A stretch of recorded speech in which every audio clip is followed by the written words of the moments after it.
জানবো যে মহিলাদেরকে কষ্ট দিলে, তাদেরকে আঘাত করলে কি ঘটে। হযরত আলী রাদিয়াল্লাহু তাআলা আনহুর কাছে এক ব্যক্তি আসলেন এবং তার দুই হাত রেখে একত্রিত করে বলতে লাগলেন, ইয়া আলী, আমার বিবি আমার ঘরের ঠিকঠাক মতো দেখাশোনা করে না, সে আমার কোনো কাপড় পরিষ্কার করে দেয় না এবং সে ঘরের জিনিসপত্র ঠিকঠাক মতো গুছিয়ে রাখে না। তাহলে কি তার সাথে আমি রাগ করব না? তাকে কিছু মারপিট করা উচিত না? এতটুকু বলার সঙ্গে সঙ্গে হযরত আলী রাদিয়াল্লাহু তাআলা আনহু বললেন, কে বলেছে তোমার বিবির উপর তোমার ঘরের কাজ করা ওয়াজিব রয়েছে? মনে রাখবে, ইসলামে মহিলাদের সম্মানকে যতটা উঁচুতে রাখা হয়েছে ততটা সম্মান অন্য কোনো মাযহাব দিতে পারেনি।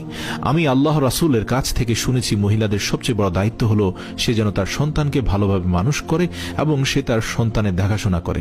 কিন্তু যদি তার সন্তানের দেখাশোনা করার জন্য তার স্বামীর কাছে সাহায্য চেয়ে নেয় তাহলে সেটিও চাইতে পারে। আর এখানে তুমি তাকে ঘরের কাজ করার জন্য বলছো।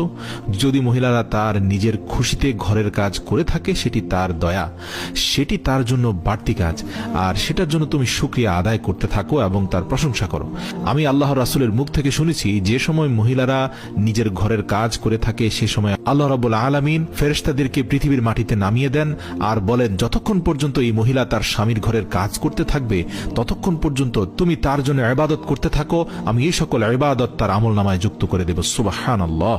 আর সেজন্য যদি কোনো মহিলা তার নিজের স্বামীর ঘরকে নিজের ঘরের মতো আগলিয়ে রাখে সেটি তার জন্য এই পৃথিবীর সর্বশ্রেষ্ঠ ইবাদত হয়ে যায়। এটি মহিলাদের খুব সুন্দর একটি নৈতিকতা যে তারা স্বামীর ঘরকে জান্নাত বানিয়ে রাখে, তোমার বাচ্চাকে খুব সুন্দর করে মানুষ করে গড়ে তোলে।